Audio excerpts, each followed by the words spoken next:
have always been fascinated by the concept of haunted houses in media. Whether it was strange, unseen entities lurking in the hallways at night, or the house itself turning against its residents. This trope howled and clawed its way into my heart, desperately proclaiming its recognition of something within me. And this trope was not speaking to the void. I was drawn to its allure as someone who loves the contrast and tension in art, how harmony and chaos can coexist. Home, a place of safety, comfort, familiarity, family. It's where the heart is, after all. But when it's haunted, darkened, twisted, inescapable, well, that's one hell of an enticing juxtaposition, isn't it? And I suppose this contrast speaks to me so deeply because I feel some strange sense of safety and validation there in this familiar storm of opposites that mirrors my own background. One where home and horror become synonymous, where family represents uncertainty, coldness, and rejection, rather than a sense of you being complete or somewhere you belong. Though the concept of a haunted house spoke to me so deeply, I don't actually believe in ghosts or the paranormal. For me, haunted houses are a treasure belonging to the pages and screens of fictional worlds. Though, having said that, I do believe they can parallel and represent aspects of our reality, just in a less literal sense. Haunted houses represent the insidiousness of family dysfunction. Home is where secrets can fester and thrive, unseen by prying eyes from the outside, unfelt by those who weren't there to be haunted by the horrors that possess people behind closed doors. For some, home is haunted by a fear and inescapability that is anything but paranormal, where the ghosts that linger in the walls are the echoes of the past repeating itself, generations destined to repeat their haunting consequences unless they find a way to break the cyclic curse of trauma. While I don't believe in literal hauntings, the symbolism of haunted houses, the idea of a space possessed by the ghosts of the past, resonates with me deeply. This is precisely the kind of haunting Angela Carter explores in her short story, The Lady of the House of Love, one of my all-time favorites. In it, a tragic and cyclical fate is inextricably tied not only to the lady's literal home, but to the fate she endlessly relives, the family whose will she perpetually reenacts, and even to her very body and soul. In the story, the lady, a tragic and beautiful descendant of Vlad the Impaler, spends her days shuffling the cards of fate, which always fall to the same inescapably tragic destiny of death. She dreams to love, an inherently human desire, but is bound to her bloodline, bound to the curse of her vampirism, a life of loneliness, destruction, and death. She shuffles her tarot cards, always producing the Grim Reaper, signaling the endless repetition of luring unsuspecting victims to her boudoir, to feed on their flesh, to annihilate them where she would instead wish to caress them. This is a fate in which she does not relish. She is trapped by it. She is caged by her own ancestry, which reflects itself in the castle she lives in, where the ancient and foreboding portraits of her ancestors stare down upon her expectantly, and the heavy decay of her curtained abode, shielded from the light of day, is a suffocating representation of her inability to escape her own blood, and in turn, her thirst for it. Her home is, in a sense, haunted by her affliction, both by her own reluctant killings, but also by the bloodshed that has coated its walls and gardens for centuries before, both literally and metaphorically. This is beautifully described as Carter writes of the garden. This garden, an exceedingly somber place, bears a strong resemblance to a burial ground, and all the roses her dead mother planted have grown into a huge spiked wall that incarcerates her in the castle of her inheritance. The lady is trapped in an inescapable repetition, Her home is haunted by this perverse destiny, this castle which has housed a lineage of death, a death which persistently leers at her from the walls, claws in towards her in the barbs and thorns of her mother's rose garden, and unfolds again and again in the tarot cards. A castle which is both grand and alluring, yet decrepit and nightmarish. It acts as both her sanctuary and her prison. It is a cocoon shielding her from the burning sun, a capsule preserving her in a form of immortal beauty, a hiding place within the human world of rationality in which vampires cannot survive.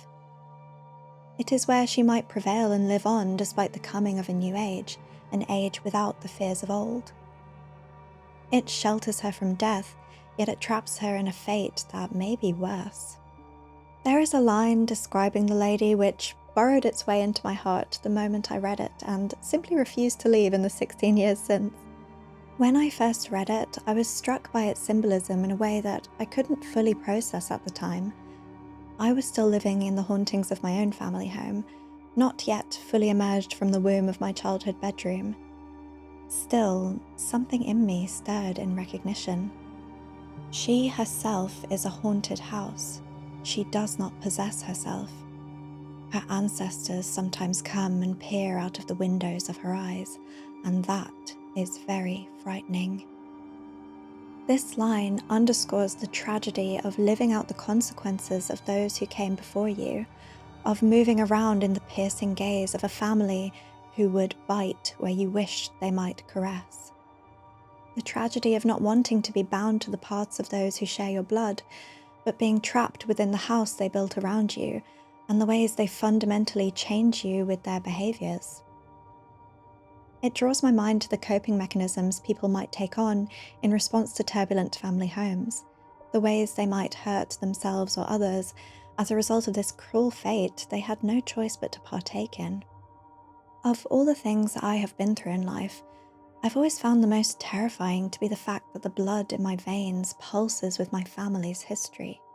My face carries traces of my mother and father and the ghosts that came before them too. No matter what I do to try and create a new fate for myself, this fact will always remain.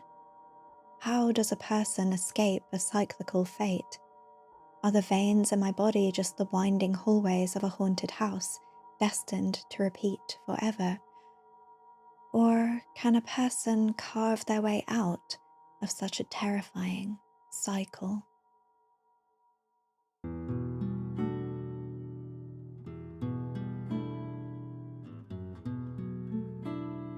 The Silent Hill That Never Was. PT is a playable teaser developed by Kojima Productions and released on the PlayStation 4 in 2014. For a game that has spent over a decade teetering on the edge of lost media, the gravity of its impact and legacy is so immense that it seems impossible for it to be buried by time. There is a distinctly haunting quality about this teaser and its rich history. For those not in the know, this was meant to be a secret reveal for a new Silent Hill game, Silent Hills, which was quickly cancelled, leading to PT's removal from the PlayStation Store less than a year after its release, meaning you cannot play this game without forking out upwards of £500 for a console with the previous installation still intact. Despite some fan-made PC ports preserving aspects of the game, the chilling feeling that comes with playing something you shouldn't really be able to access is not easily replicated. This rather meta exorcism of the game from the digital store amplifies the feelings of dread, fear, and trepidation that were already major components of the game's atmosphere. The history behind this teaser is just as captivating as the game itself, with PT being a significant thread in the unravelling tapestry of Kojima's relationship with Konami. This video by Leadhead, titled The Happy Ending of PT, is probably my absolute favourite video essay on the subject, and I've consumed ungodly quantities of content about this game. Seriously, it's a problem and I cannot be helped. She presents a deeply thoughtful analysis into the game's themes and events, and how they parallel Kojima's own journey with game development, and the soul-murdering perils of attempting to stay true to artistic integrity in a money-hungry corporate machine. She delves into this and so much more, managing to come to some truly hopeful, inspiring, and beautiful conclusions that are well worth a watch. This is one of the most compelling and interesting meta-narratives PT and its real-life lore has to offer, so I highly recommend adding that video to your watch queue if you're interested. I bring this up only to say that I won't be delving into that facet today, tempting as it is, because it will send me spiraling off into a multi-hour tangent, and neither of us has time for that today. Rather, I want to explore something a little more personal. Why PT, for me, is one of the most unsettlingly accurate portrayals of what life really feels like when the domestic mundane is spiked with dysfunction, addiction, abuse, and violence. And in response to my introduction, I want to explore how its themes of family and repetition are utilized in a way that make it feel so personal. I think the game's themes paint a story of creative stifling, unrest, and the erasure of individuality that comes from trying to be creatively free in an industry blinded by profits. But the metaphor used to express that underlying story was perfect for that for so many reasons and in such a multi-layered way. It allowed the game to tell multiple stories at the same time, one more personal to Kojima, but also one that can be applied to anyone that has been left helplessly trapped in a cycle, whether that's by a company with differing ideals or a parent, and the far-reaching horror that creates. PT is an artistic representation of intergenerational trauma and abuse that explores all perspectives of this issue, the victims, the perpetrators, and the fine lines between them, as well as what happens to those lines depending on who is looking at them.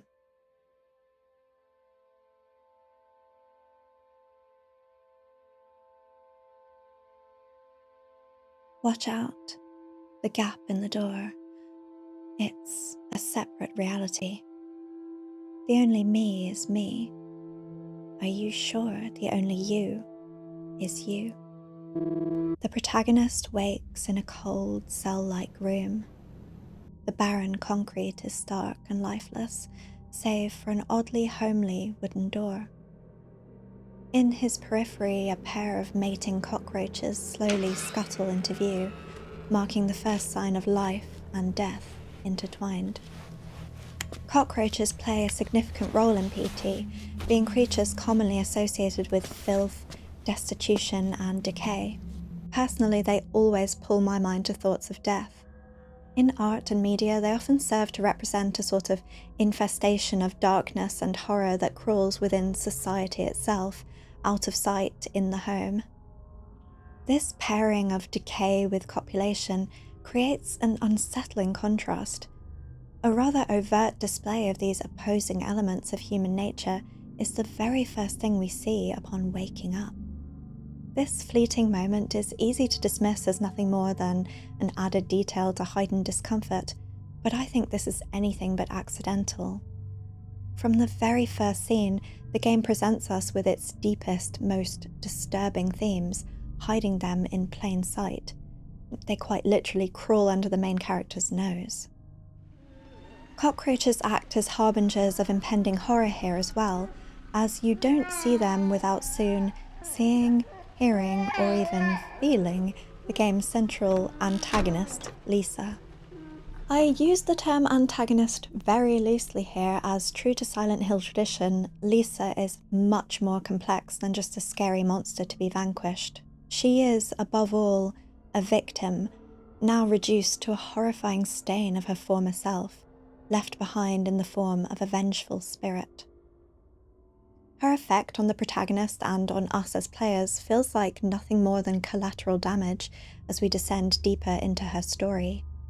It's a story that she herself initiates, as with boundary-breaking tools or even just by turning up the brightness a touch. You can see that Lisa is the one who cracks the door open just enough to beckon us forward, to invite our attention, to lure us into this deceptively ordinary hallway behind that oddly homely door. It's a family home. Not your usual fare for a horror setting back in 2014 where One might be more used to exploring overrun cities, elaborate Gothic castles and courtyards, haunted towns, disorientating woodlands, strange laboratories, and otherworldly places. Not, well, a hallway that looks like you somehow climbed into a foggy childhood memory. This hallway is so disconcertingly stale, it looks as if one of those mundane snapshots of family life somehow manifested into a liminal space. It isn't entirely ordinary, however, as even in this entryway there are some stark signs that something isn't quite right. Almost immediately we are faced with some troubling sights. Thick layers of dust and filth coat a cabinet in the far corner, laden with a concerning mix of family photos, discarded food, and empty pill sheets. Even before noticing the more overt displays on the cabinet, I was struck by something else: the empty bottles littering the floor in the small alcove by the clock. It unnerved me, as someone who grew up in a house where alcoholism was present, because the way these bottles are placed in this dark and inconspicuous space made them feel more easily overlooked, inconsequential accents of dilapidation that need not be thought about too deeply. I think it's a powerful touch that it can be easy to simply walk by alcoholism in the home due to the more socially acceptable nature of drinking. Alcoholism is a quiet, covert poison, and once you know what to look for, the signs are everywhere. Empty cans and bottles in strange places, moments of neglect that quietly metastasize into something much darker. PT captures this kind of slowly accumulated domestic decay with a chilling precision right from the start. True to its setting, there isn't anything particularly exciting to see here, beyond the allure of two unopenable doors, a balcony that invites the idea there may be a set of stairs somewhere ahead, and the unexplained mess and nameless portraits. The only thing keeping you here for longer than the minute or so it would take to turn this corner, look around a bit, and advance ahead is the story unfolding from the old radio that blares through the eerie stillness.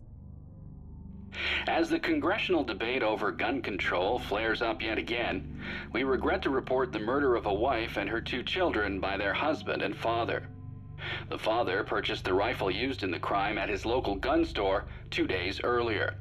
This brutal killing took place while the family was gathered at home on a Sunday afternoon. The day of the crime, the father went to the trunk of his car, retrieved the rifle, and shot his wife as she was cleaning up the kitchen after lunch. When his 10-year-old son came to investigate the commotion, the father shot him too. His 6-year-old daughter had the good sense to hide in the bathroom, but reports suggest he lured her out by telling her it was just a game. The girl was found shot once in the chest from point-blank range. The mother, who he shot in the stomach, was pregnant at the time. Police arriving on scene after neighbors called 911 found the father in his car, listening to the radio. Several days before the murders, neighbors say they heard the father repeating a sequence of numbers in a loud voice. They said it was like he was chanting some strange spell. There was another family shot to death in the same state last month, and in December last year, a man used a rifle and meat cleaver to murder his entire family. In each case, the perpetrators were fathers. State police say this string of domestic homicides appears unrelated, though it could be part of a larger trend such as employment, child care, and other social issues facing the average family. There is something distinctly jarring about the droning monotony of a garbled, staticky radio emotionlessly relaying a string of brutal familicides as you gaze into the eyes of this seemingly happy couple. It's difficult to ignore the gnawing pit of dread that starts to writhe around in your stomach as the question starts to beg, what happened to this family? With no clear answers, there isn't anything left to do but move on to somewhere new, making a slight descent down some stairs to advance to the next room. If you were already well acquainted with PT before entering this video, This sight will come as no surprise to you. If you aren't, well, this is no editing mistake. One of PT's most infamous components is its perpetually repeating hallway. Until you uncover and solve the game's painfully cryptic puzzles, the exit door at the end of the hallway sequence invariably leads back to the opening portion, again and again and again. An endless cycle that must be actively broken in order to finally escape. Far from being a mere novelty or gimmick, this repetition is part of a critical atmospheric and psychological tool that is used against us. By disallowing the relief of escape into a new space, PT systematically undermines the player's sense of hope and progression, prompting instead a sense of insecurity and self-doubt every step of the way. By defying traditional gaming conventions such as the expectation of reward through gaining a sense of relief or being granted the freedom of environmental exploration, the game not only emotionally isolates and neglects us, but the almost playful and childlike quality of repetition makes you feel like you're being toyed with.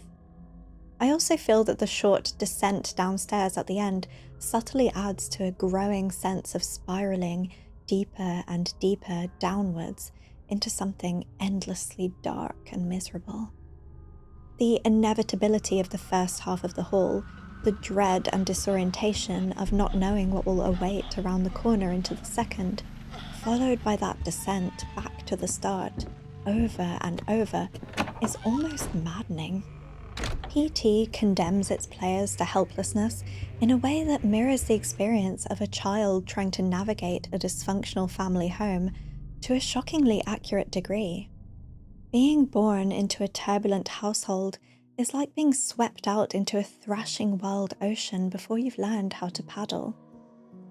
Ideally, childhood is a time to gently unfurl yourself, to trust that you can face the world at your own pace, that your hand will be held when you lose your way, that your body will be cradled when you cry, that you will be proudly watched from a distance as you gain confidence in your own abilities.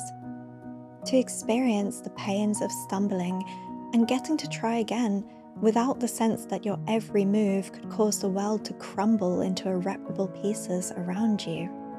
In a turbulent home, there is an unspoken responsibility thrust upon you to be the navigator of these stormy, unpredictable waters, to expect and even prevent the devastating waves, to be ready to face the carnage of their erratic unpredictability, even when the water appears so still. Even the lifeless mundane of a family home becomes unnerving and pulses with an invisible violence. The places and people that should be your shelter are instead your greatest source of instability, fear, and confusion, creating vast and tangled webs of pain that are so dense and knotted that even experienced adults would struggle to unpick them.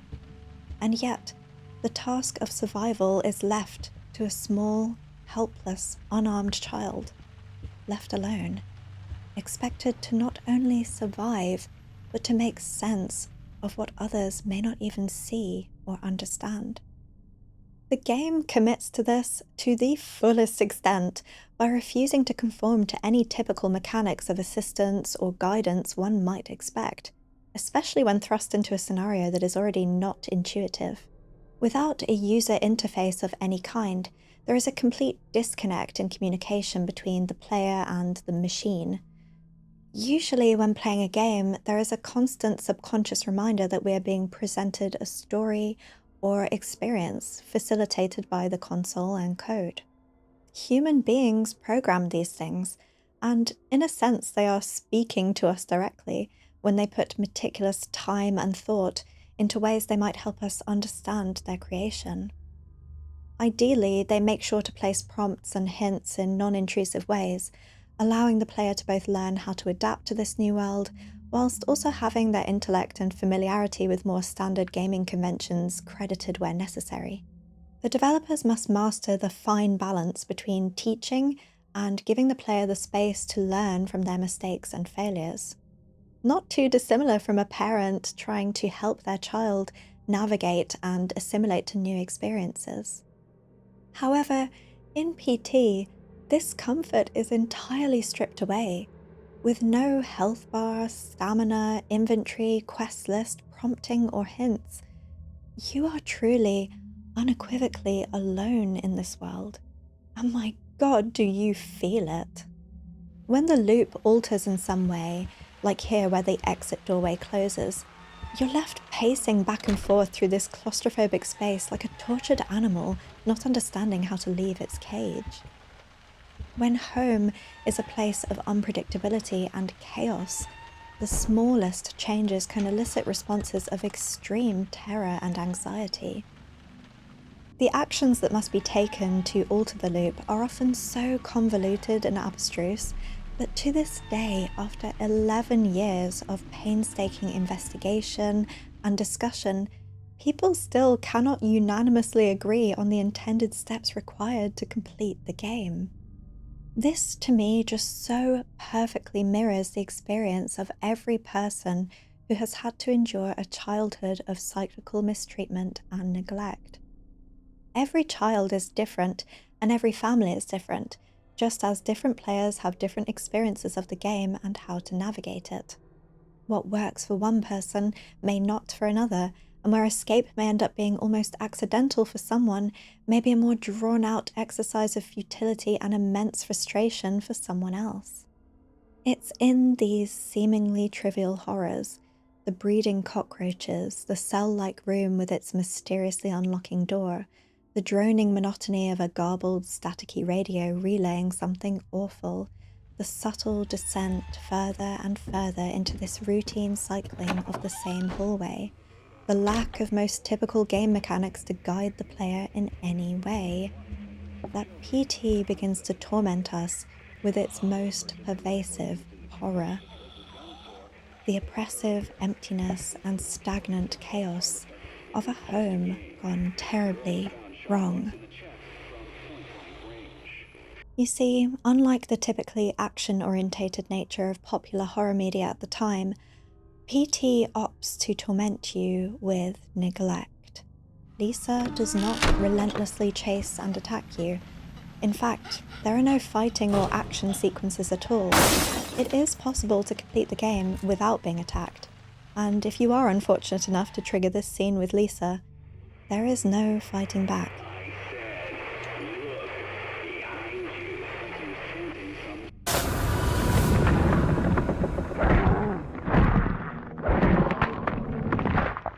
As the protagonist is taken to the floor, there is an eerie stillness. No thrashing around or sign of a struggle, only the quiet sense of resignation. This jump scare moment does not even function as a real death or game over. The sequence simply resumes, as if it didn't happen at all. This is the key to emulating that sort of visceral and real fear that comes from being forced to live like this, when the normalcy of day-to-day family life is spiked with this extreme devastation and destruction, yet life must still go on. You must still sit with your family members on Christmas Day, go to bed, attend school, eat, use the bathroom, traverse hallways of family photos. It is an objectively horrifying amalgamation of normalcy and dysfunction that are forced to coexist every single day. Now, you may be thinking to yourself that the main character is not a child, and you would be correct in your assessment. This is in fact the iconic grown man, Norman Reedus, sheepishly traversing the nightmarish halls of this haunted home. Since we are playing as an adult man, it's only natural to be drawn to structure theories and correlations comparing him and the other adult males in this teaser, the killers in the radio stories and Lisa's husband. We don't know the story of this character, and well, we never will due to the cancellation of the complete title, but regardless, I see him mostly as a vessel for the player to explore the story of the teaser. This is mostly because that's what he ultimately is. Without his own story, which presumably would have been the focus of Silent Hills, there isn't much to explore about him as an individual without heavy conjecture and speculation. PT very much feels like a fourth wall break which drags the player themselves, probably kicking and screaming, into the fray. So throughout this video, I'm really looking at the experience of PT as being similar to the placeholder main character effect I talked about in my Doki Doki Literature Club video, where Norman Reedus' character is mostly acting as a vessel for us to interact with and react to the horrors that are being directed towards the players, the people sitting at home. The game itself strengthens this view constantly in its fourth wall breaking moments, where the radio demands that we look behind us, the fake crashes, the extremely limited moments of guidance being handwritten on objects, the screen glitching and fracturing at times, or the hypnotizing number sequence referenced over and over being called out seemingly to the player themselves.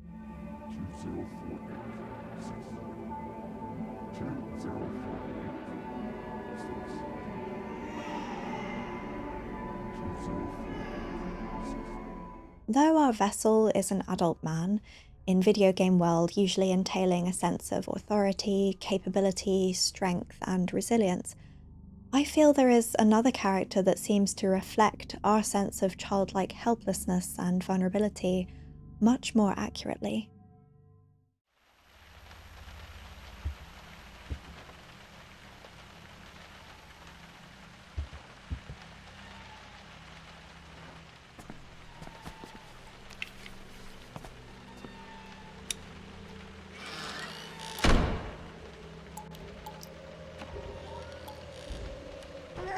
In many ways, the baby in the sink parallels the player. Stay with me, okay? I find it morbidly amusing that above this writhing, howling thing is a mirror. The protagonist's face imperceptible, which is always a subconscious invite to imprint ourselves into the would-be reflection. The baby is undoubtedly the most helpless being we see in the game. Its cruel confinement to the sink, from which it has no chance of escape or survival, adds another layer to its innately vulnerable state as a premature, orphaned fetus. Equally, as seen later on in the teaser, the baby has an immensely detailed level of understanding and awareness about its situation and what led to the grisly death of its mother, mirroring the unfathomable weight of being a helpless child in an abusive home, exposed to the mature and painful details of a dysfunctional and terrifying adult world, without the tools or experience to process, manage, or defend itself from it. As adults exploring the game, we too are burdened by the knowledge and awareness that this is a horror game and all that may come along with that experience. However, the subversion of our expectations to be guided or armed in some way immediately leaves us as vulnerable as a child, anxiously wandering this limited alien space again and again, hoping to survive, hoping for something to change or make itself clear.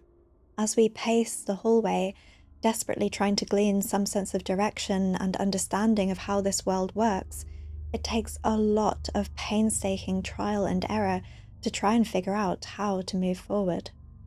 One aspect of PT that can truly never be replicated is what it was like for the community to experience this game upon release. Now there are countless videos and guides detailing the puzzles, what they might mean, and how to somewhat reliably complete the game. But on release, it was Kojima's intention that the game's big reveal would take a collaborative effort lasting at least a week in order to solve the incredibly cryptic and confusing mechanics.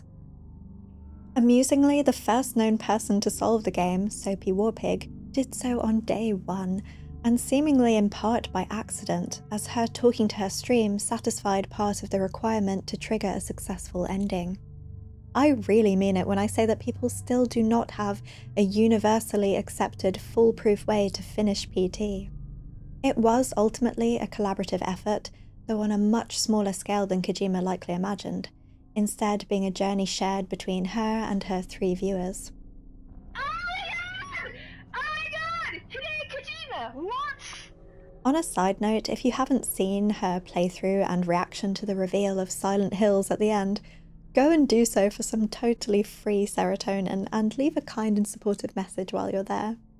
This is a piece of gaming history right here that has shockingly few views considering how interested people are in the game's journey and how many millions upon millions of views there are on other playthroughs. So, to really comprehend just how lost, vulnerable, and childlike a player might have been intended to feel when approaching PT, it's important to remember what it was like to go into this alone for the very first time. You may have felt small, confused, perplexed, frustrated, and helpless. You may have felt like giving up and waiting in hope that someone else might save you or figure it all out, leaving the game incomplete, the protagonist left helplessly confined to his fate, not unlike our little friend in the bathroom. Many have noted the parallels between Lisa's apparent premature child and the infamous mutant baby from David Lynch's 1977 surrealist body horror film, Eraserhead.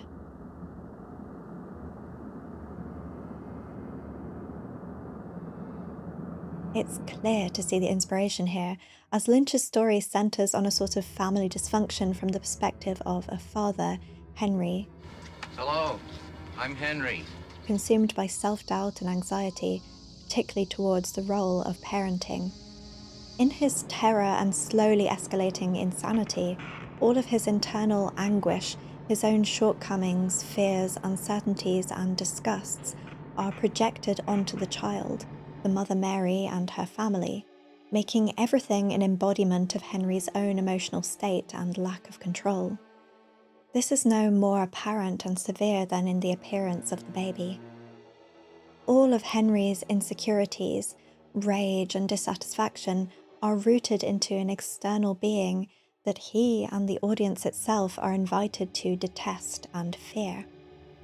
Ultimately, this leads to Henry committing infanticide in an extremely visceral and intimate act of violence as he stabs the creature, his own son, to death.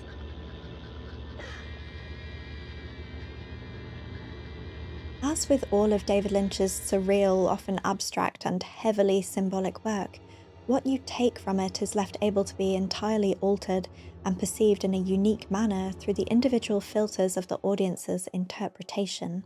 He strongly resisted explaining or deconstructing his work, believing the piece itself said everything it needed to. In an interview with The Guardian in 2018, he said of his work, "I don't ever explain it, because it's not a word thing. It would reduce it, make it smaller. A film or a painting, each thing has its own sort of language, and it's not right to try and say the same thing in words.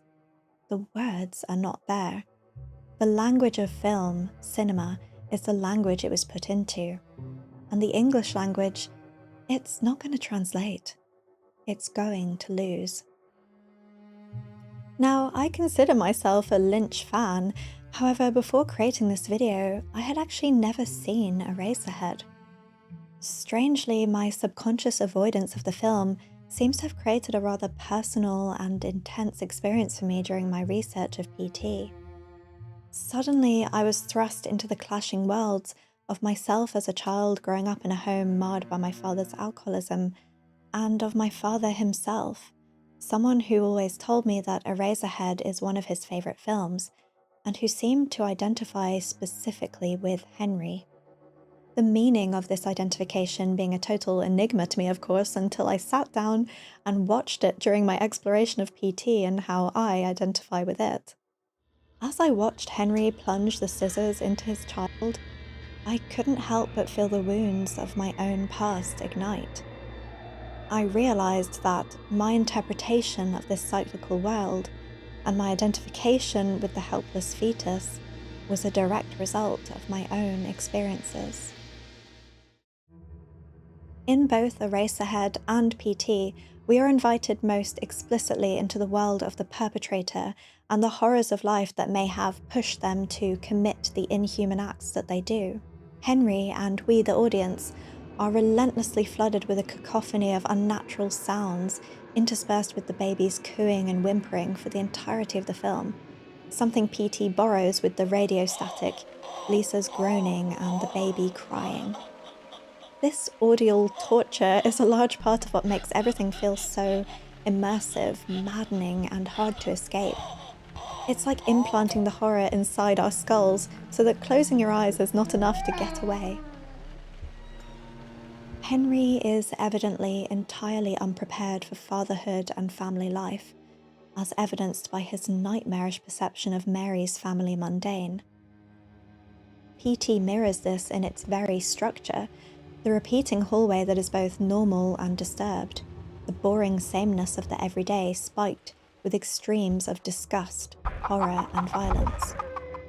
This is perfectly represented by the sudden appearance of the hanging fridge, which spews blood and viscera down onto the floor. Rather than a depiction of something literal, I feel that PT is using powerful metaphorical imagery to really drive home its point. Something as mundane and essential to life as a fridge, where food and nourishment is kept fresh and edible, being twisted into an object of fear and repulsion. This perversion of nourishment is also seen in Eraserhead through a dinner table scene with Mary's family, where an absurdly small chicken begins spewing and oozing blood from its orifices as Mary's mother convulses in an oddly aroused manner before both she and Mary break down in hysterics.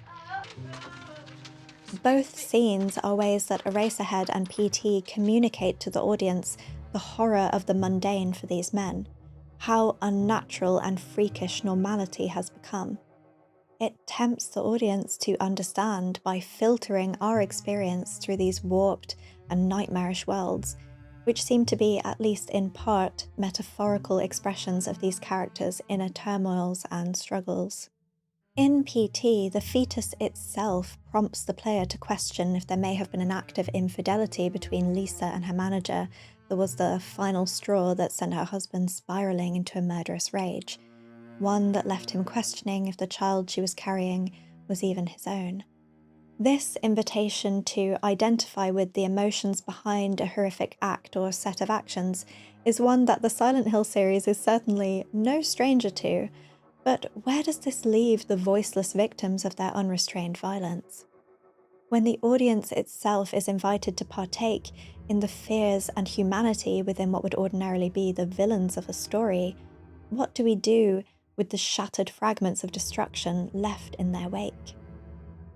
PT forces us to feel the relentless helplessness of living in a home like this, while simultaneously filling our minds with questions that may lead someone to identify with or reason the actions of the very creator of the horror they are being subjected to.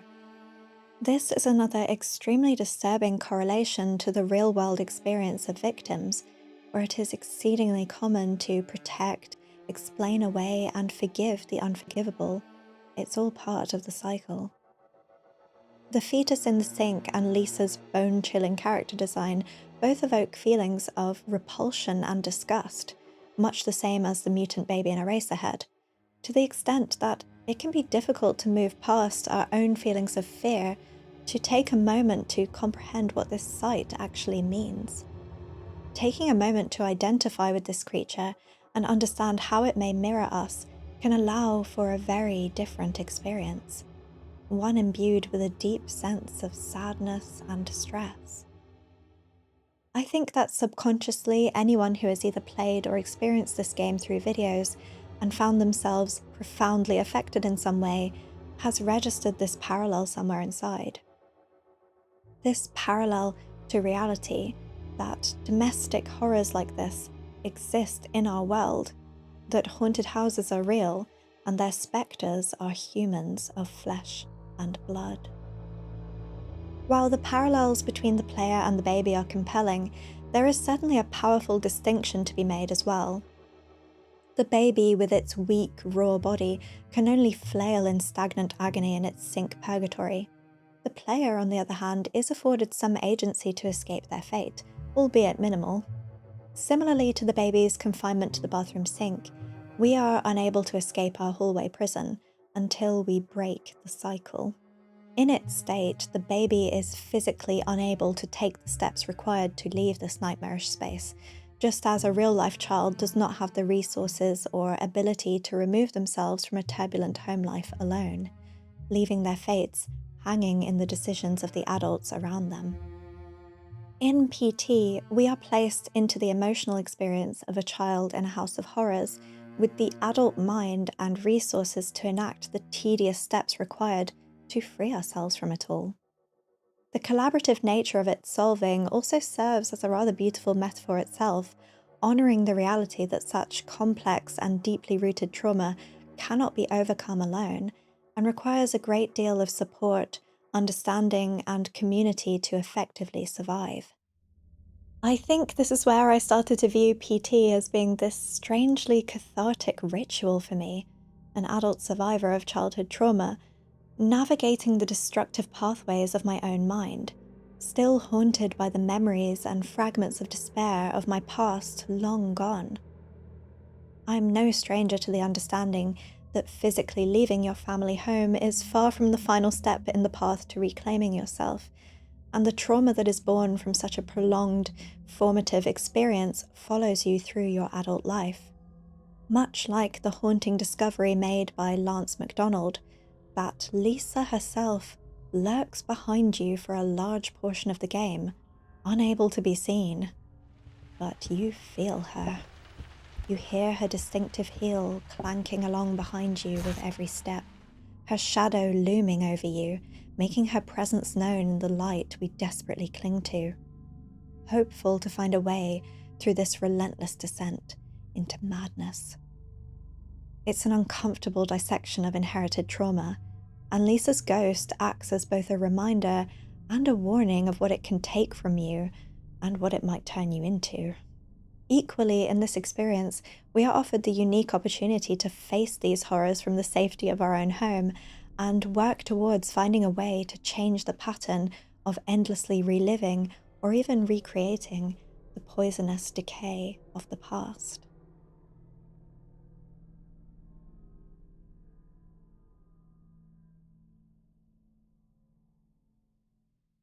Everything we know about Lisa's death is based on fragments of vague information, along with visual and audio storytelling presented to us throughout the game. And by design, this will mean each player will have an individual experience and understanding of her based on what they see in their playthrough, as well as the personal beliefs, biases, and experiences they have through which they perceive all art. Therefore, I feel compelled to mention, if it wasn't clear already, that everything I feel and experience when I explore the game is influenced by my own filter, something that can be incredibly enlightening and fun to share with each other, as in my mind, presenting and expressing our unique experiences of media is an art of its own that is meant to be enjoyed and taken or left as you see fit. So if you have your own thoughts, I would love to hear them, no matter if they don't align with mine. Just remember to be kind and understanding towards each other, and try to find fun in exploring and learning about differing views and experiences of art. Something I think everyone can agree on is that Lisa's character model is exceptionally striking. Its overall simplicity, a feminine silhouette made uncanny by its height, disheveled state, and unnatural body posture, makes her more effectively horrifying, yet the details and complexities that are there lend so heavily to enriching our understanding of the story. Her one red high heel is particularly distinctive due to its stark contrast against the otherwise homely look of a white bedgown and pushed back hair. This heel has produced many theories, with players viewing it through both a symbolic and literal lens. I tend to fall into the camp of the former. In my eyes, it feels much more significant to consider the heel as a heavily symbolic piece of storytelling than to try and figure out why or under what circumstances Lisa might have been literally wearing the heel at the time of her death. Her appearance is very disturbing, but above all, Lisa is terrifying to me because I identify with her. After my childhood hallways of terror ended, I did what is sadly exceptionally common for survivors of childhood turmoil. I opened the next door into an abusive adult relationship. So her death feels intensely uncomfortable and close to home. I feel that in PT, Lisa is not merely a creepy remnant of an isolated act of violence. she also serves to represent part of a broader systemic issue, one that echoes through the radio's constant, unfeeling and detached monologue about repeated incidents of fathers destroying their families. I feel that the heel serves the same purpose, to represent something broader. The heel seems to symbolize female sexuality through a lens of masculine violence and jealousy. It causes Lisa to limp and makes a truly unnerving sort of peg-leg thudding effect as she moves through the liminal hallway. It is one of the few things that exclusively alert us to Lisa's presence, solidifying itself as something that is inextricably fused to her character. The shoe stunts and disables her movements to an extent, as well as drawing attention from what has happened to her towards a singular superficial detail, what she was wearing. This happens again in the baby's monologue, where it comments on Lisa's skirt being the only reason she was able to secure a job after the husband lost his. You got fired, so you drowned your sorrows in booze. She had to get a part-time job working a grocery store cash register. Only reason she could earn a wage at all is the manager liked how she looked in a skirt. You remember, right? Exactly 10 months back. Of the limited verbal storytelling we are afforded in PT, the inclusion of this detail alluding to Lisa's sexuality and its potential effect on men feels incredibly significant. This short monologue is the precipice from which we can fall endlessly into speculations about what exactly happened, if anything at all, between Lisa and her manager. The questions that arise as a result of this inclusion echoes the scrutinization of real-life victims of DV, interrogated about their behavior or appearance, as though these factors could justify the crime. Lisa's red high heel is a burdensome emblem that cannot be removed, a persistent fixture on what is essentially her animated corpse. Even in death, the sexual expectations, fears, and desires of her husband cling to her, along with the moral judgments of those who are invited to interpret her story.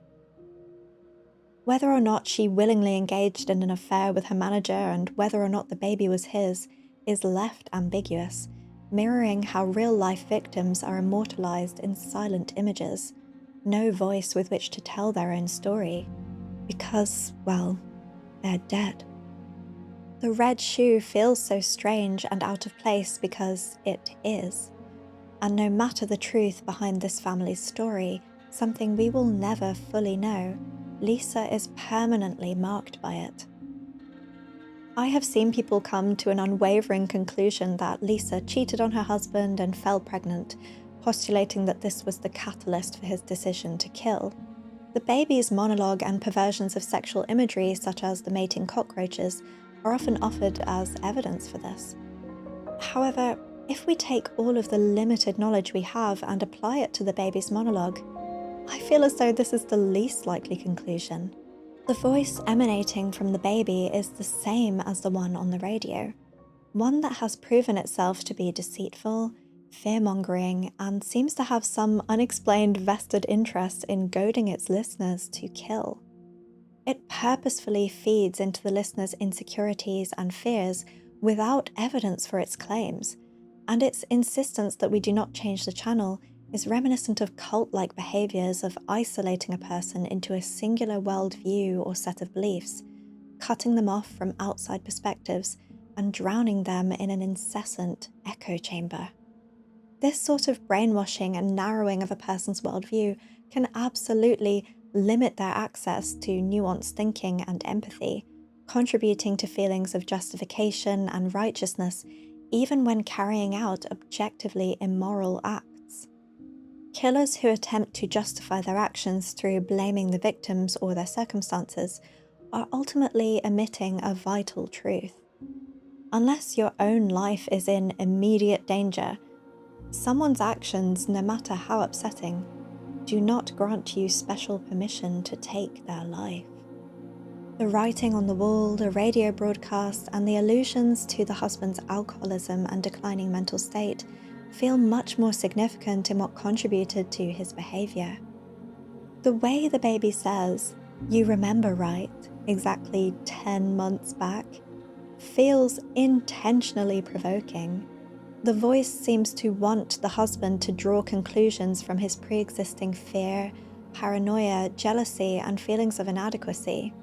The image of a man turning to alcohol after losing his job, only for his wife to have to become the monetary support of the family. Him then becoming resentful and bitter and projecting all of those feelings of failure and insecurity into his wife as an object to possess and keep in her place, rather than another human being who is trying to support the household through her husband's crisis. The line, "only reason she could earn a wage at all is the manager liked how she looked in a skirt," is one that sends shivers down my spine. There will be outliers in every situation imaginable in life, but most people do not want to be hired based on someone's desires. They want to be hired based on qualifications or because they need the job. The idea that a sleazy manager might be putting you in a position of owing by giving you a job because they find you attractive is a horror scenario, not one of allure. Though in the mind of a violent, jealous, and bitter husband, what seems obvious can easily be twisted into extremes to justify deplorable actions. That's if the story is even true at all, because really, how would he even know this? Either it's a paranoid thought spurred on by fear and insecurity, something the radio voice feeds into repeatedly, or it's something Lisa confided in him because it bothered her. Neither of those scenarios paint a picture of a willing affair on Lisa's part. Still, the audience receives an invitation to question, fear, and even detest Lisa in the same way as the audience is invited to view the Eraserhead baby as monstrous and Mary as hysterical. In both cases, the perpetrator is afforded a sympathetic explanation for their actions. I think this purposeful lack of overt condemnation is part of what made this game so chilling to me, and once again such an accurate depiction of family dysfunction, because this is exactly what happens when outside eyes catch fragmented glimpses of this immensely vast, deep, and complex intertwining of people. To be a helpless victim simply trying to survive in a world you had no choice but to be a part of often means being erased, not only by the overbearing and intense behaviours of those who came before you, but also by outsiders who do not understand the machinations of your world. The ambiguousness of the protagonist's role itself serves this narrative as well, acting as a fantastic representation that it doesn't matter what he was meant to be, perpetrator, victim, or bystander. He could be none of them, or all three. These can all be cogs in the machine of perpetual abuse.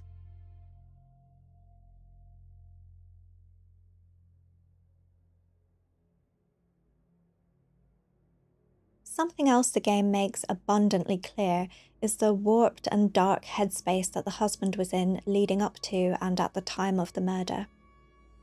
This was a man plagued by insecurity, resentment, jealousy, and paranoia.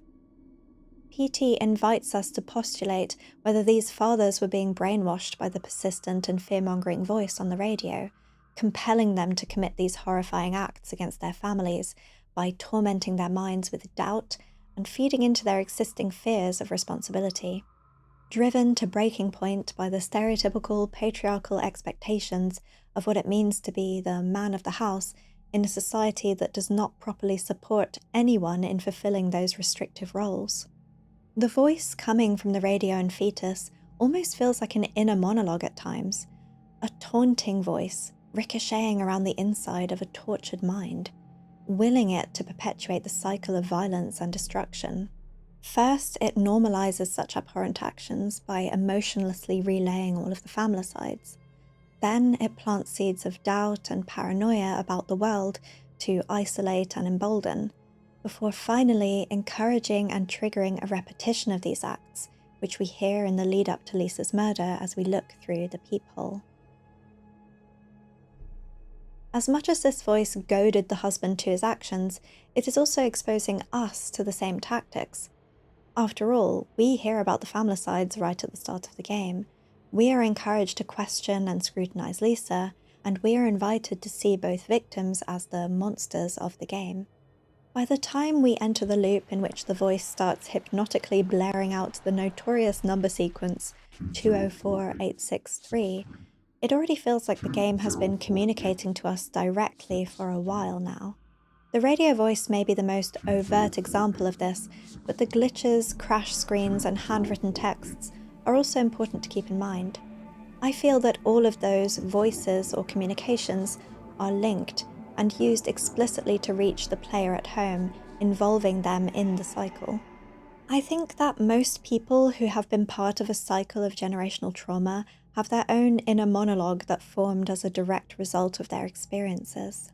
For some, perhaps it goads them into growing up from a childhood victim into an adult perpetrator who uses their paranoia and insecurities to justify enacting their worst experiences onto those they should wish to protect and love. For others, it ends up being like living with a miniature version of your childhood tormentors that lives inside your own mind, stopping you from living the life you deserve and encouraging you to stay in new, unhealthy situations. Both versions keep the individual in a cycle, trapped in a repeating hallway of the mind that convinces you there is no other way. The radio, along with the written texts and glitches in the game, act together as this warped voice, an amalgamation of lifetimes of previous perpetrators, poisoning our thoughts and attempting to keep us trapped in the same cycle of destruction. The crash screen texts seem to be a reassuring element of this voice, one that assures us this is just a game, by including fake developer notes such as "development halted due to inexplicable bug" and "fix this damn bug before release." It also goes on to assure the player that the game is purely fictitious and cannot harm them in any way. I find myself particularly drawn to "development halted due to inexplicable bug" because the double meaning is just too perfect. It tickles my pattern-loving brain, okay? The inexplicable bug can be taken quite literally if we think about what seems to be haunting the game. As I previously mentioned, cockroaches are a signifier of Lisa's presence, though I don't think Lisa herself is the bug here, at least not her alone. What remains of Lisa, the person, is the vengeful and horrifying residue of domestic unrest. The cockroaches, the bug, represent the insidious and complex interference of family dysfunction and generational trauma on a household. Development halted is a really interesting choice of words here when you think of the impact that family trauma has on a person's development.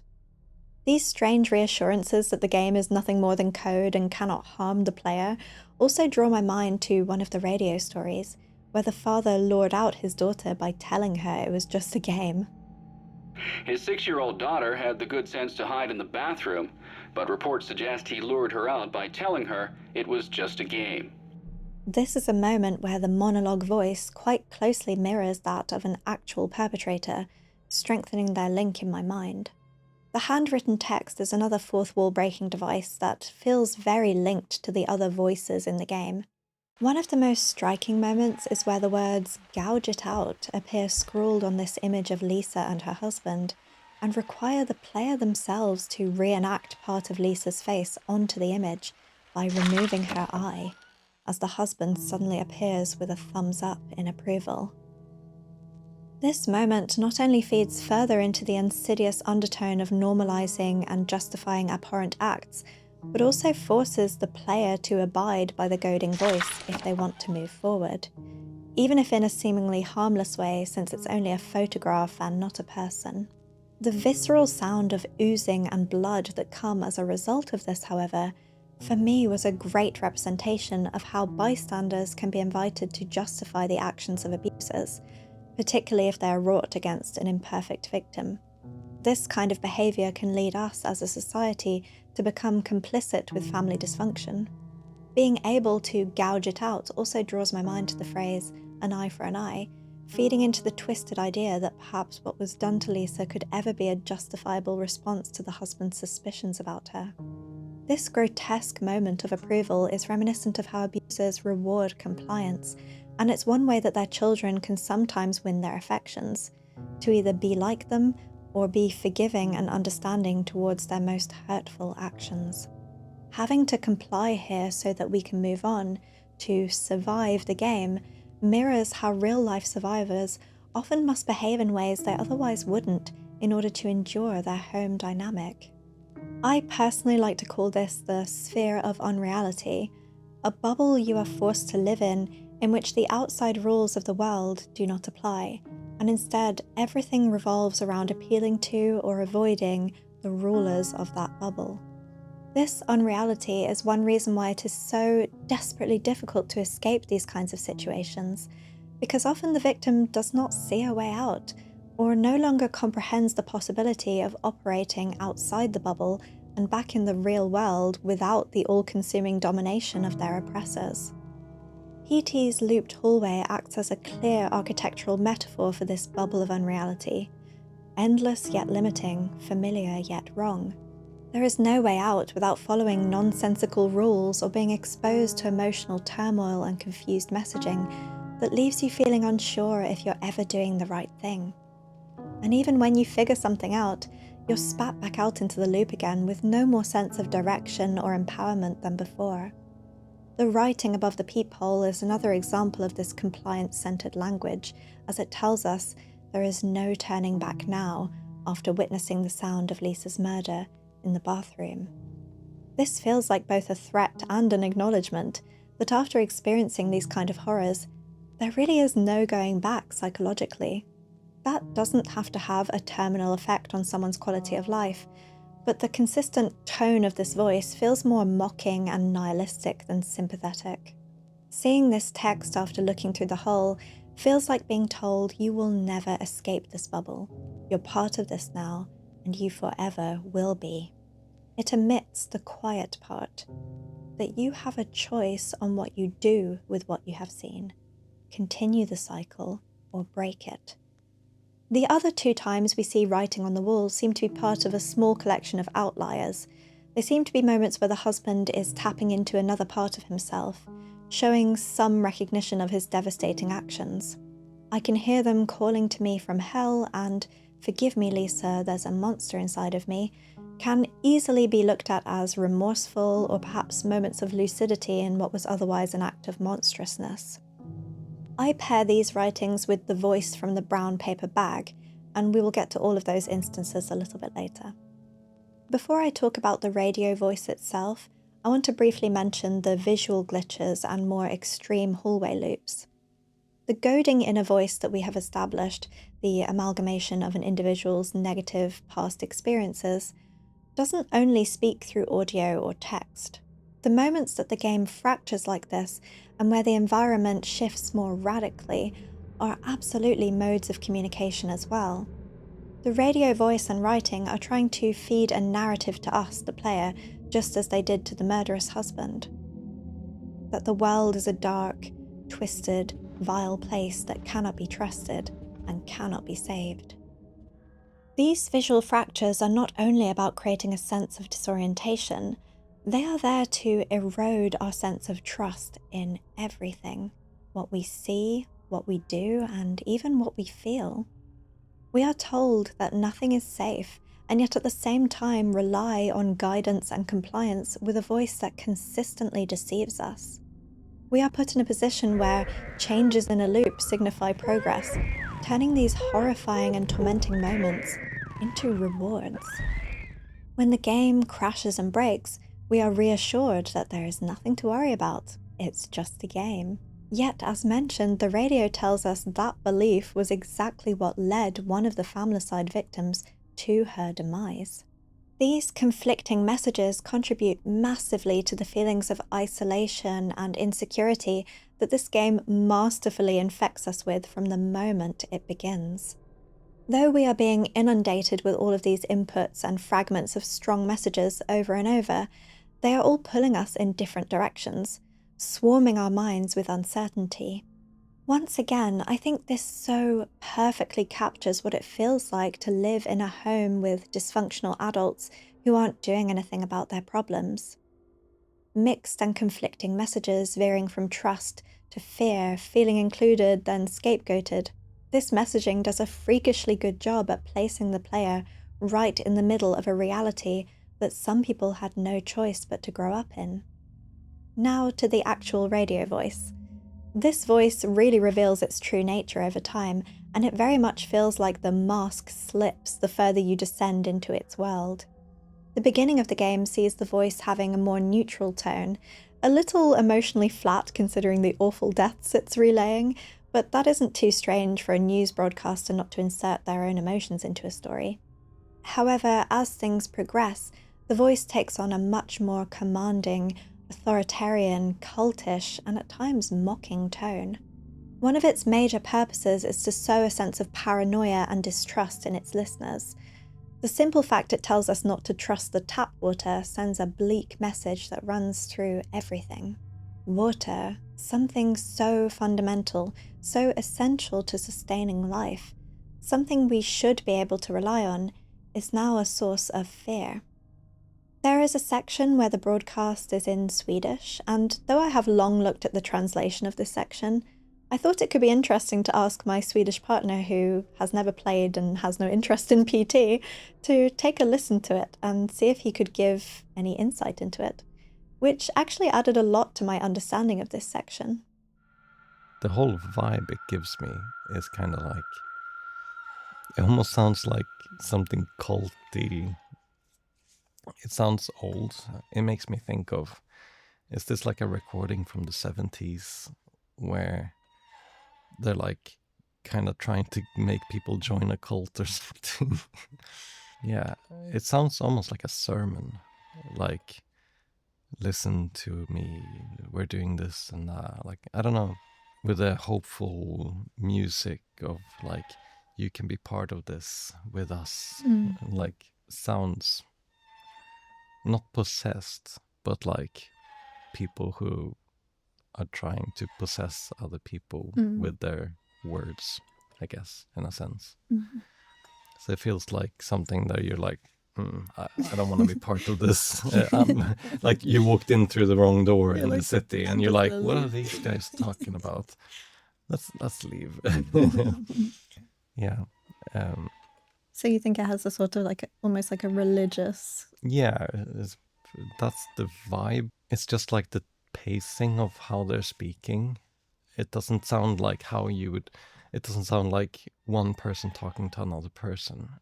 It sounds like one person talking in front of a group, or like on the radio, and like trying to engage people in something and trying to sound profound while they do it. Yeah.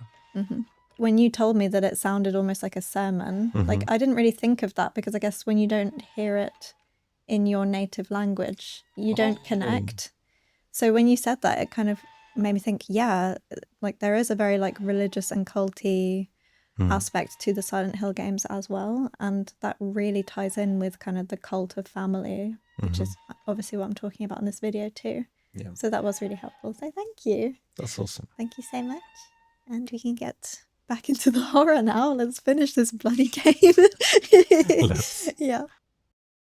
I had always viewed the Swedish broadcast as a fun War of the Worlds reference, in line with the Silent Hill franchise's penchant for referencing aliens in most of their games. But Alex's description of the feeling and tone of the voice was really interesting to me. It not only strengthened my understanding of the radio voice as a fear-mongering, deceptive one, but also one that has a heavily cult-like us versus them aspect to it. Something that is very similar to how generational trauma feels. This warped mindset and view of the world being passed down again and again, the children of these families being essentially brainwashed into behaviours and feelings they may never have otherwise experienced, and they are often demanded to view their family as normal and even healthy despite their lived experience. The voice really commits to this controlling, authoritarian role as the news starts to be interspersed with demands. Okay, listen up and don't you move. Need to take a piss? Hold it. Look behind you. I said, look behind you. Don't touch that dial now. We're just getting started. Yeah, you know what to do. Now's the time. Do it. Can't trust the tap water. 204863. This number sequence is referenced in the stories, the illusion being that it's part of some kind of trigger or catalyst for the acts these fathers are about to commit. The fact the broadcast eventually gets interrupted by this coded speech makes it feel like a personal, directed message meant for us. During the most visually altered loop, the red hallway, the radio can be heard moments before Lisa's graphic end at the hands of her husband. And here it is at its most overt and clear in its intentions to incite drastic action.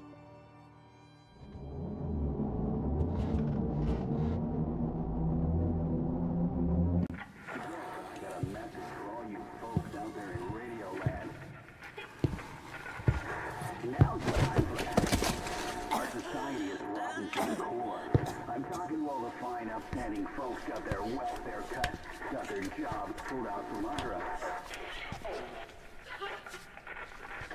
Yeah, you know what to do. Now's the time. Do it. So, what does this all mean? Well, all of these goading and nihilistic communications seem to represent the motivators of these perpetrators. That was a tongue twister. As I mentioned earlier, while walking these halls, we are experiencing the world through the filter of victim, perpetrator, and bystander simultaneously. Through the manipulative and nihilistic rhetoric of the radio voice, we get a taste of the kind of thoughts that Lisa's husband may have been spiraling into as he attempted to justify his actions to himself.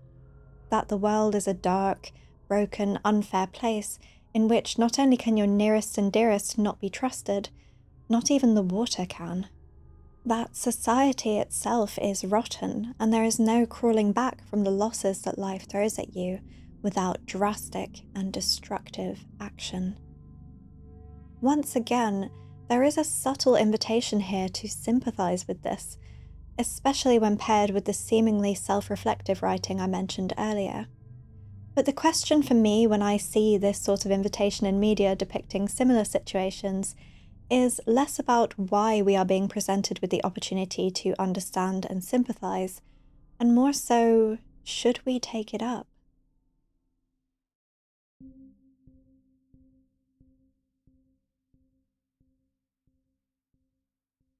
The perpetrators of PT seem to feel smothered by life. They feel attacked not only by their circumstances but by their own families. Their difficulties and strains bleed into the mundane as their inability to find joy or comfort in family life twists that life into part of the problem rather than an escape or source of respite from it.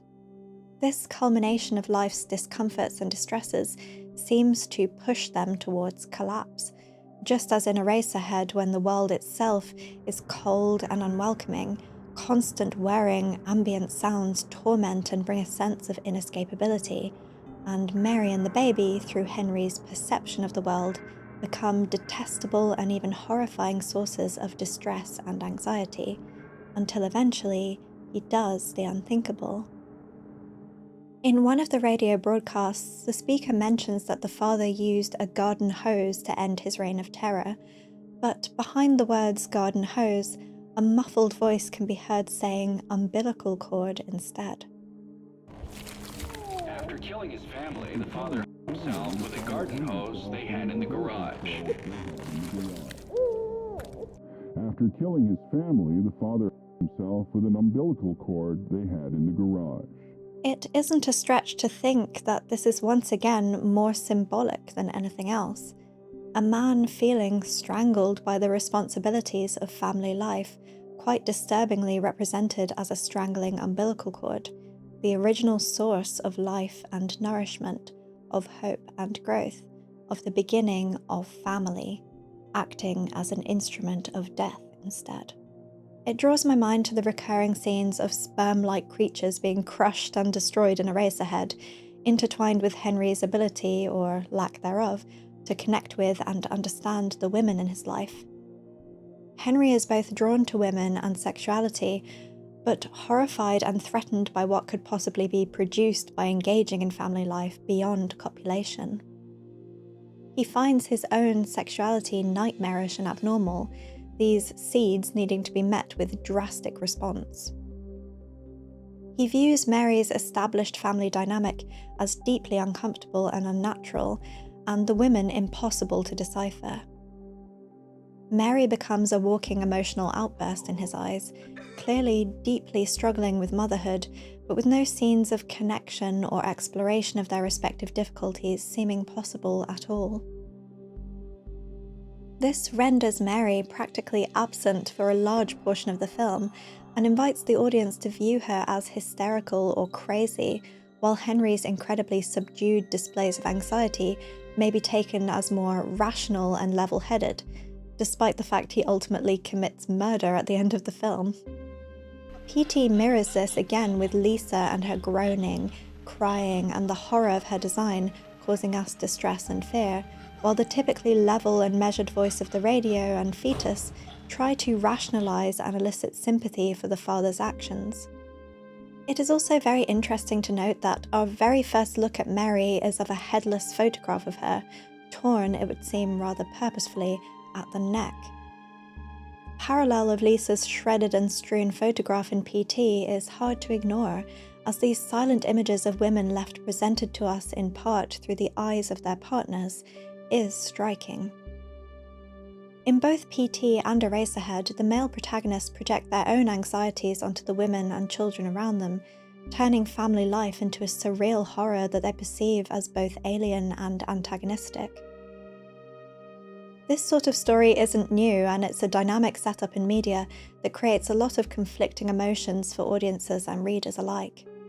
Think Vladimir Nabokov's Lolita or Bret Easton Ellis's American Psycho, two stories with notoriously misinterpreted perpetrators as their main characters. Characters who are unreliable narrators, who get to twist the reader's mind by attempting to rationalize their twisted thinking and ask their audience to sympathize with or relate to them. Because of course they would. They are the protagonists of their own warped realities, asking us, indirectly or otherwise, to mistake their destruction for depth. Sympathizing with Lisa's husband feels easier when the game presents us with his more remorseful and introspective voice. This paints him as more of a tortured soul, someone acting out of control and taken over by something darker but ultimately separate from him. No matter how you slice it, this separation of action from person is instrumental in the cycles of abuse and removes responsibility from the perpetrator. How often have we heard that someone has a dark side, or that something took over before committing an act of inhumanity? That a person was just lashing out at a world that struck them first, and that's just understandable, right? This is what I believe makes PT so uniquely powerful and resonant, the ability to show us multiple experiences at once, and therefore allow us to come to our own conclusions based on our own filters. As I began with, we are placed in the position of the ultimate innocent in this scenario as well, a helpless child in a dysfunctional home with no clear way to navigate or escape or learn the ways of a normal life. We are also a bystander, being fed conflicting information and disturbing depictions from the perspective of an unreliable narrator. If we leave PT with any sort of trust in anything that the radio voice said, we have ultimately fallen victim to its trap. The radio voice and its other methods of communication I explored earlier are a great representation of a destructive inner voice, one that villainizes everything in life to justify a descent into addiction, violence, and the mistreatment of others. Rather than self-reflecting in a meaningful way, perhaps looking at what lack of coping mechanisms or what sort of life events may have sent him on this path, Lisa's husband instead separates his choices from himself as a person, distancing himself from some monstrous thing that has nothing to do with who he is. This is how a perpetrator might continue their lie, that they have no power or control over themselves or what they do. a lie so convincing that victims and bystanders may just start to believe it. But ultimately, this achieves nothing of value, only serving to protect the perpetrator from having to admit their wrongs or approach the overwhelming and often terrifying work of healing themselves. This is where I feel that sympathizing and trying to find reasons or excuses for the perpetrator's actions in these stories pales in comparison to understanding how their choices happened and the effect that they had or have on those that they harmed. Understanding and placing responsibility and ownership where it belongs can allow us to focus on what needs to be done to halt and break these repeating scenarios, as well as helping those who have suffered to find a path of self-reclamation and healing. PT presents us with stirring questions about choice, autonomy, and how cycles of mistreatment and the way we perceive them shape not only our experiences, but who we become in response to them. The final voice that I have yet to unravel is that of the mysterious brown paper bag that appears in the starting room and sometimes speaks. It is notably distinct from the radio voice and seems to align with the slightly more self-reflective part of Lisa's husband we have explored.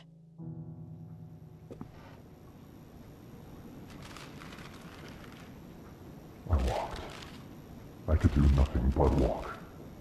And then I saw me walking in front of myself. But it wasn't really me. Watch out. The gap in the door. It's a separate reality. The only me is me. Are you sure the only you is you? It echoes the very first line that we see upon entering the game. The only me is me. Are you sure the only you is you? Which acts as a very broad representation of the game's key point of philosophical exploration. This separate reality is the sphere of unreality I spoke about, the endless cycling hallway, essentially the artistic representation of a generational cycle of trauma, of inherited family dysfunction. When the voice admits that the only me is me, it feels like the only time in the game where we get close to an actual ownership of action. Although he starts his sentence by saying he saw another version of himself walking ahead of him out of his control, one he is sure to define as explicitly separate from himself, this feels like less of a cop-out or avoidance of responsibility than the writing on the wall about having a monster inside him or hearing hell call upon him. This sentence always stood out to me as something metaphorical. Those of us who experience trauma, particularly during formative years, do have to split ourselves in many ways as a means of survival. As we previously explored, victims, especially children, may do or say things to appease their tormentors so they might be able to endure a world where normal life rules and expectations do not apply. There are a multitude of ways that developing in this sort of environment fundamentally changes you. One simple example being the inability to relax or feel safe even when nothing explicitly stressful is going on. Because as a child, the quiet of daily life was never allowed to just be mundane. Even the simplest of things are spiked with threat and insecurity. It isn't difficult to understand how growing up in such challenging environments can leave a person ill-equipped to function once they get out. This can lead to this cycle being repeated, the victim growing up to feel bitter and resentful at what they've been subjected to, and therefore feeling justified in taking that out on the world around them. It can, however, lead to another path, one where the person must self-reflect with honesty to unpick all the destructive habits they inevitably inherited from those who came before them, where they must learn how to cope despite never being taught how by those who should have supported them, where they must work on themselves and accept that though they cannot change their own past, they do ultimately have agency over the choices they make as adults and how they affect the people they come to know and love. To realize that though they didn't start this cycle and had no choice but to be haunted by those repeating walls of terror over and over, they do have the power to break it. if they can recognize that they get to choose the kind of you they want to be.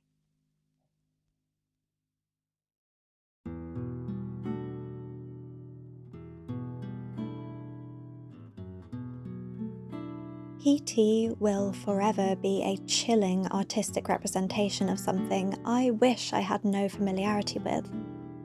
Despite my past, I rarely find such depictions triggering, at least not when there's such artistry behind them, when they're more than a gratuitous fixation on suffering. In fact, they often bring me a great deal of comfort.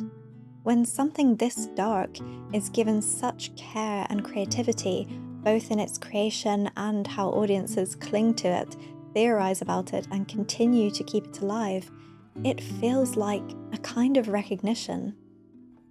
PT should be horrifying because family dysfunction is, but it also isn't hopeless. The fact I can solve and escape what would otherwise be an endless cycle is comforting, no matter how painstaking that solving is.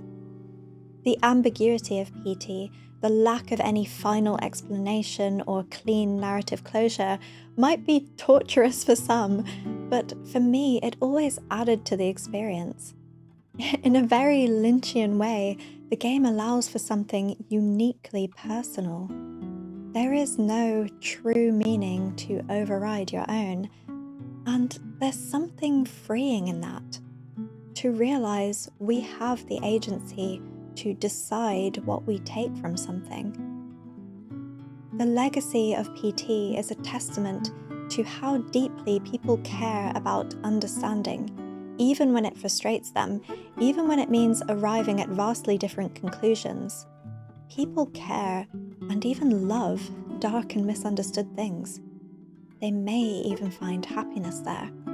And for me, someone who once did not possess herself, whose ancestors peered back at her through her eyes, and who felt like a broken, misunderstood thing for a very long time, there is something deeply comforting in that. Thank you so much for watching.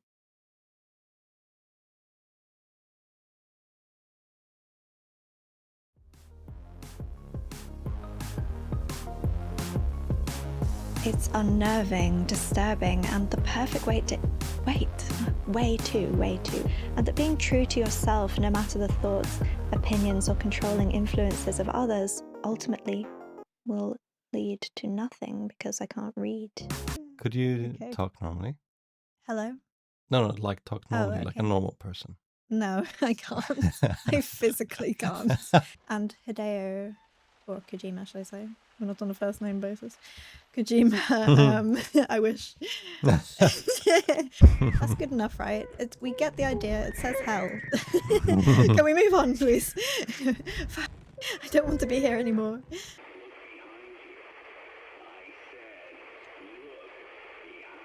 Look behind you.